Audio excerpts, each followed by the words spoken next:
Hi, I'm Arun George, and you're listening to Three Things, the Indian Express news show.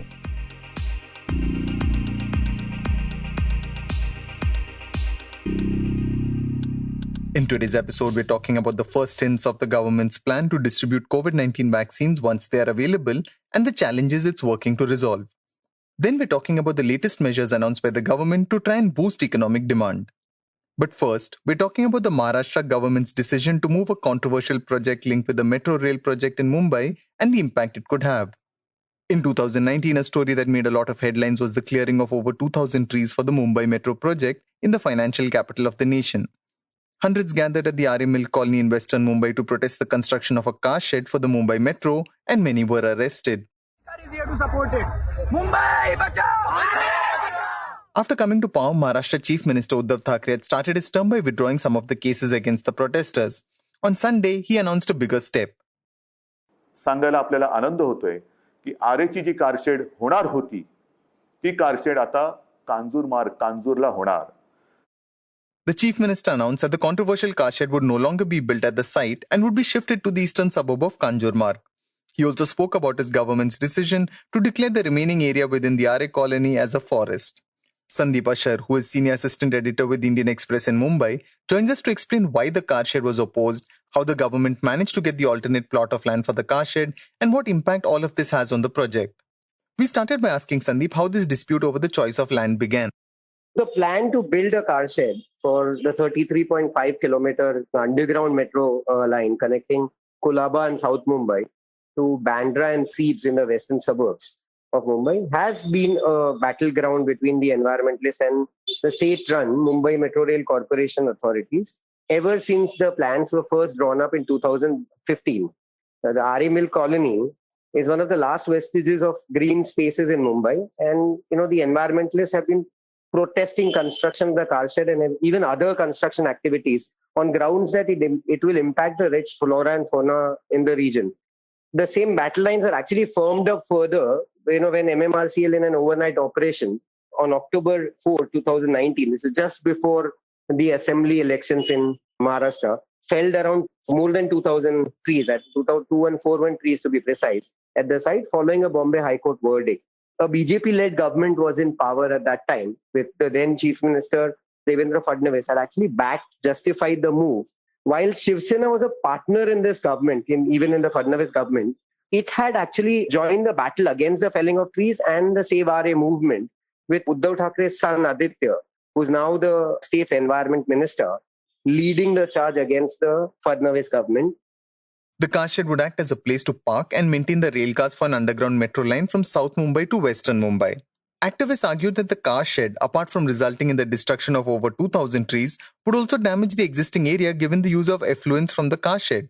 They argued it would also increase exploitation of groundwater resources in the region. The RA Mill colony was originally reserved for 40 dairies in 1949. But over the last 70 years, it has been steadily eaten away by projects ranging from Mumbai's Film City, an upmarket housing complex, an educational institute, government institutes, and other structures. With the construction of the car shed, an estimated 77% of the land in RA would have been developed. The RA Mill colony was also said to be a buffer for the forest area that's within the Sanjay Gandhi National Park in northwest Mumbai. Sightings of wild animals from the National Park in RA Mill colony are not uncommon.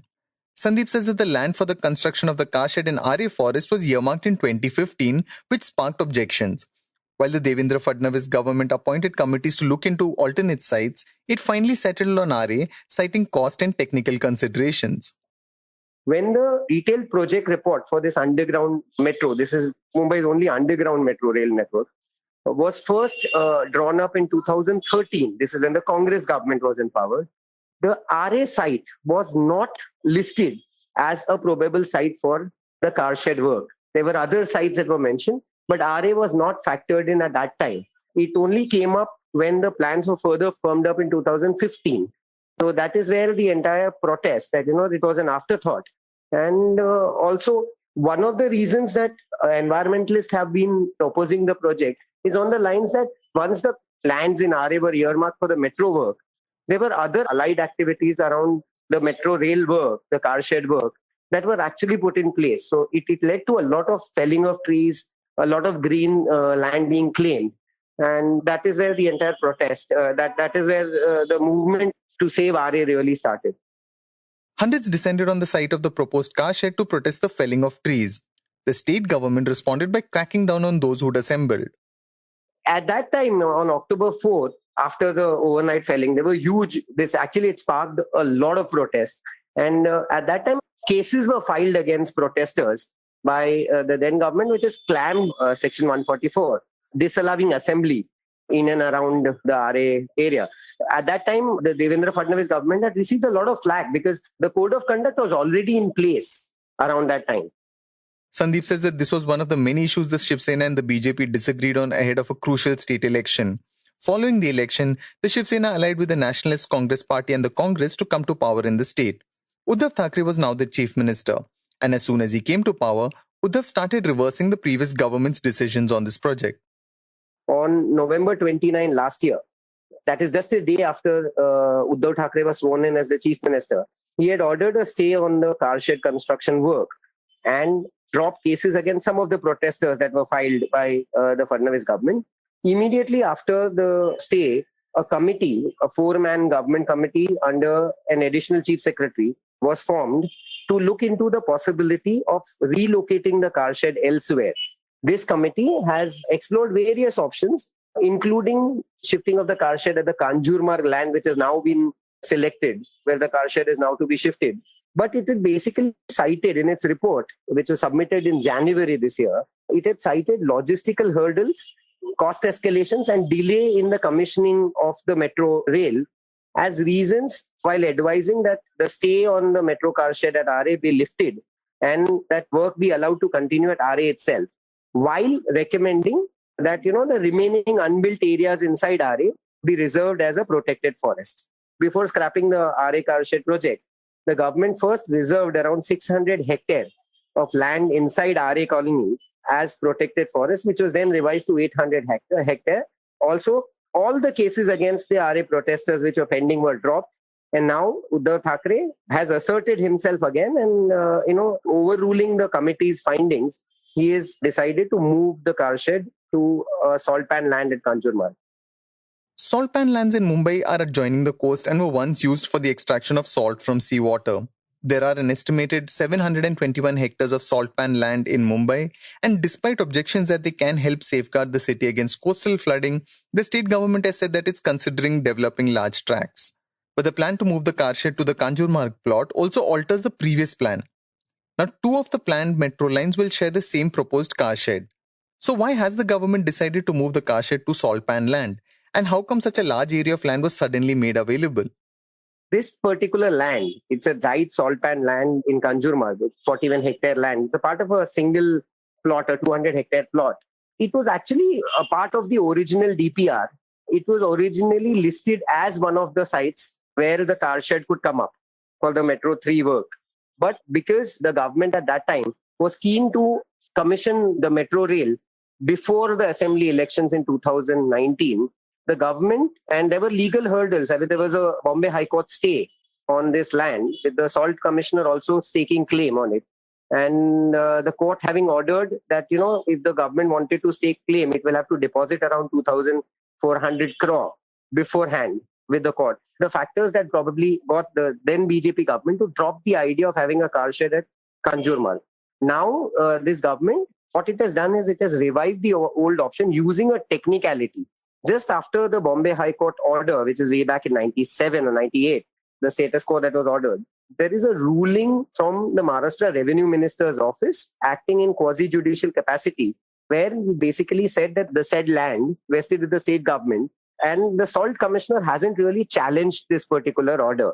This is the technicality that the government has used, and it has sought the opinion of the Advocate General of Maharashtra. And it is now said that since there was no challenge from the Salt Commissioner's office, this land belongs to the state government, and the same land has been allotted to the MMRDA for constructing a car shed. But is salt pan land as viable for the project given its proximity to the coast?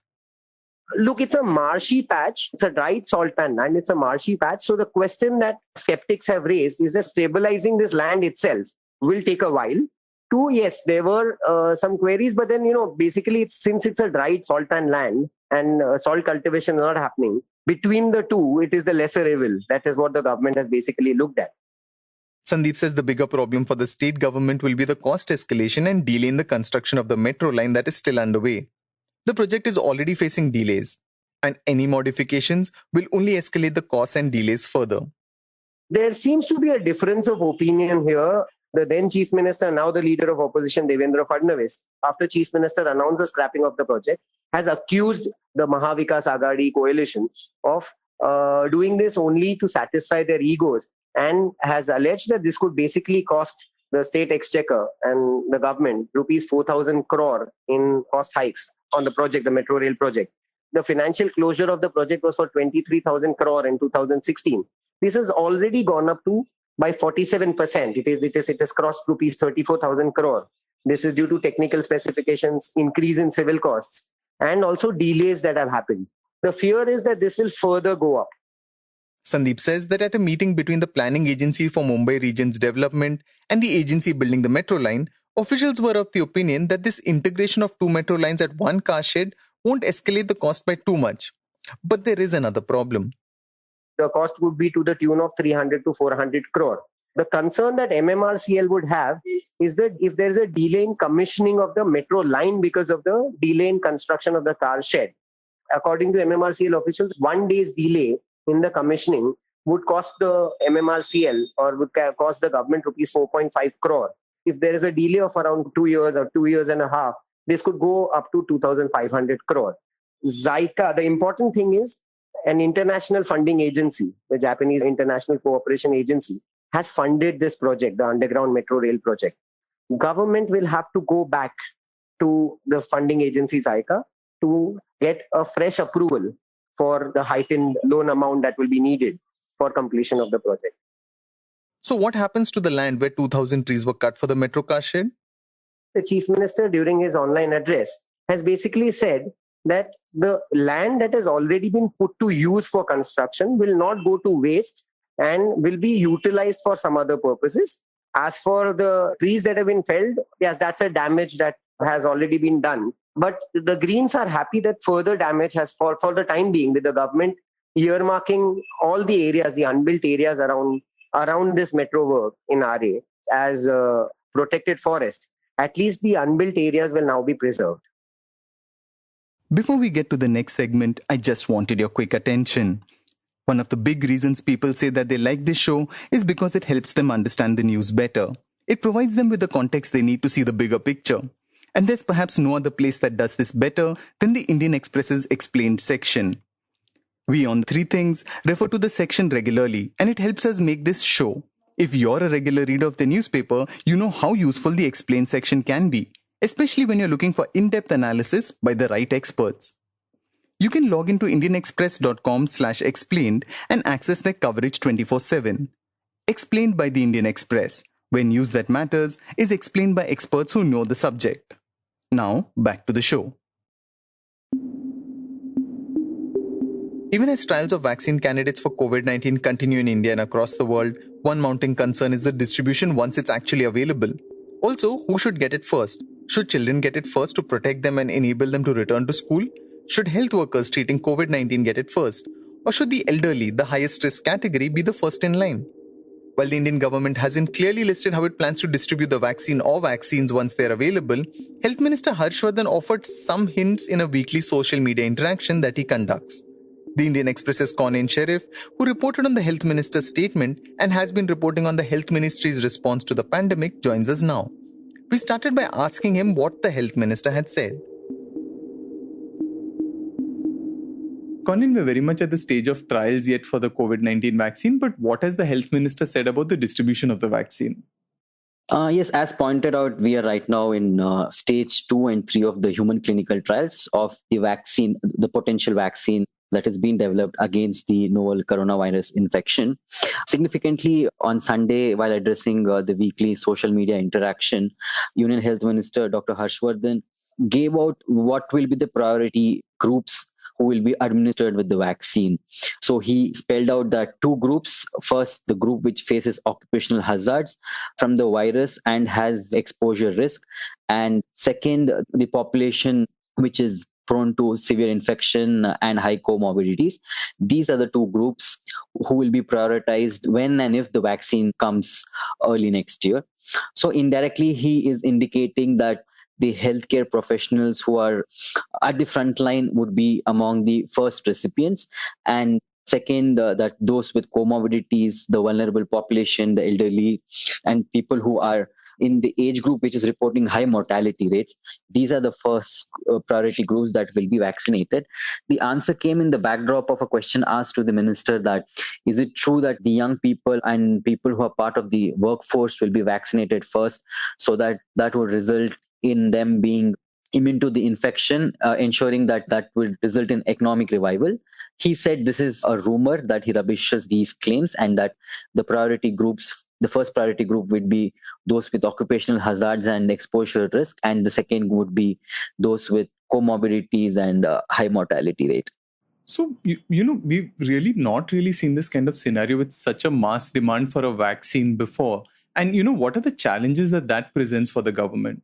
So these are early days in the sense, first, we still don't know how many candidates will make through the cut when and if the results come out early next year. So the planning right now for them is to first sort of assess how many people would be vaccinated without knowing actually what is the production of the vaccine. So that's a big question mark. Last week, the health minister said that about 24 crore individuals are likely to be vaccinated by next July. So that is almost 1 in 5 by July. So that is a huge number. So the second aspect is, let's assume that a vaccine comes. There are multiple vaccines who have different doses. Let's assume that the Oxford vaccine makes the cut. So that vaccine is a 2-dose vaccine. So you need to vaccinate twice. Or let's assume that the Zydus Cadila vaccine makes the cut. Then that's a 3-dose vaccine. So the second challenge is the dosages. Third challenge is the fact that every vaccine has to be stored at different temperatures. So let's assume if the Moderna vaccine, which is mRNA technology-based vaccine from a biotech firm in US makes the cut, that has to be kept at very, very low temperatures, unlike the other vaccines which have to be kept around 7 degrees Celsius. So if that vaccine comes, then your cold storage requirements are going to be a big challenge, because right now India's cold storage facility, which is used for immunization, doesn't have that kind of capabilities. So planning this in advance, because you need to understand that once the dose comes, from the point that the manufacturer readies the vaccine until it is actually administered, these have to be kept at the temperature that has been recommended by the vaccine manufacturers. So if there is any shift in this, then the vaccine becomes a waste product, and then you have to give additional doses. The third is the fact that you need to start training people how to administer the vaccine. So for that, you need to create a back-end software infrastructure, in the sense you need to know where the vaccine is traveling, who it is being administered. And tomorrow, let's assume that a particular population, like the elderly, are vaccinated. Then you need to keep that whether they're developing any side effects, because if there are 2 doses, whether there are side effects between these 2 doses. So that will be the big challenge. So you need to create this huge back-end infrastructure, IT infrastructure, which the government has now started, which we call as the EVEN platform. So that government has started. So these are the 3 big challenges. First is number of doses. Second is the big cold storage facility that they have to augment. Right now, we have around 16,000 of them, but we need to augment them, and our government has now started to map additional cold storage facilities, especially with food processing industry and those with the commerce ministry. And like I said, third is to create this huge software, back-end software, to track people who are being vaccinated. So what do we know about the vaccine production itself once there's a candidate approved, and how much would be available for India? Is there any kind of estimate right now? We don't have an estimate, but I'll tell you there are 3 aspects to it. First is that India itself has 3 candidates. First is the Bharat Biotech vaccine. Second is the one being developed by Zydus Cadila. All of them in clinical trial stage. And third is Serum Institute, which is the Oxford vaccine. And fourth, we could see the Sputnik vaccine being manufactured here. So potentially 4 vaccines is what we're seeing here. So these vaccines, if they make the cut, then we will be having roughly around 4,000 to 5,000 million doses. What the government is saying will be covering approximate 20 to 25 crore. Then what you have is an arrangement that is happening at an international level, which is called the Gavi Alliance, where India is also the WHO and the Gavi Alliance, where India also is a member, active member of this alliance. So you would start getting vaccines from that alliance, whichever vaccine, even if you don't have a direct agreement with the company or like the Moderna or Pfizer. Okay.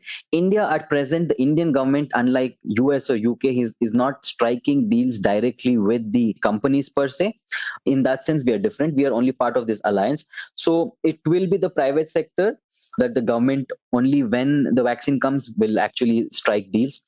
Right now, the government is looking at 4,000 to 5,000 million doses. But again, this is a speculative number because we still don't know how many of these companies will actually be approved or given what we call as an emergency authorization after phase 3 of the clinical trials. And the last aspect is that India supplies 60% of world's vaccines, whether it's to Africa, Europe, Southeast Asia, or anywhere in the world right now. It is the largest supplier of vaccines, just like pharmacy. So any candidate that is produced or developed in any part of the world will ultimately have to be scaled up in India or China, because these are the 2 major vaccine producers of the world. So once we have a clarity on which vaccine or which vaccine producers make the cut after getting clearances, you will have India play a very important role because of the fact that we have the backend infrastructure for production. Like I said, India right now produces almost 60% of the world's vaccines. Also, and do we know anything in terms of the distribution of a vaccine candidate and what the government is planning? So the distribution per se, I mean, they are working on modalities. There is a high-powered expert group that is coordinating that. There are subcommittees also in this expert group. I mean, there are talks with these companies on what is the cold storage requirements each of these companies want. There are logistic companies that the government is talking to. So these are still early days. So you should understand that we have a very old immunization program in place in the country. So that distribution network would be used extensively. The states have been asked to ramp up their non-functional cold storage facilities. So that is a key factor. The training begins early next month on all of these aspects. So yeah, so these are early days, but the government is talking to both the states, the private sector, and roping in more multiple players to ensure that the distribution is smooth and ensure that people who have to be vaccinated are vaccinated with the priority. We have some proposals to stimulate demand in the economy. Finance Minister Nirmala Sitharaman announced a fresh set of measures that she said are expected to generate consumption demand and boost capital spending in the economy. The government said that central government employees will be provided tax benefits on leave travel concession or LTC component without them actually having to travel. To avail of these tax benefits, employees would be required to spend 3 times the LTC fare component for purchasing items that attract 12% or more GST. As for the leave encashment component of LTC, the employee will have to spend an equivalent amount towards the purchase of goods that attract GST of 12% or more. So what are the items that attract GST of 12% or more? Well, these include food items, branded garments, consumer electronics, and automobiles, among other things. Basically, over 60% of all goods available in the market. The deadline for these purchases is the 31st of March 2021, and employees would need to provide receipts. The government also restored a festival advance on a one-time basis that can be used till the 31st of March 2021. Under this, all central government employees will get an interest-free advance of 10,000 rupees that the government will recover in 10 installments. It will be given in the form of a preloaded RuPay card of the advance value, and the government expects to disburse 4,000 crore under this scheme. Special assistance will also be provided to states in the form of interest-free 50-year loans of 12,000 crore, with certain conditions. The government projects that these measures can create additional demand of 1 lakh crore in the economy. You were listening to The Three Things by the Indian Express. Today's show was written and produced by me, Arun George, and as always was edited and mixed by our producer Joshua Thomas. Before we go, here's another reminder to check out Indian Express's Explained page. You can log on to indianexpress.com/explained and find in-depth analysis by the right experts. It has everything you need to know to understand the news better and see the bigger picture. If you like the show, then do subscribe to us wherever you get your podcasts. You can also recommend the show to someone you think will like it. Share it with a friend or someone in your family. It's the best way for people to get to know about us. You can also tweet us at Express Audio and write to us at podcast@indianexpress.com.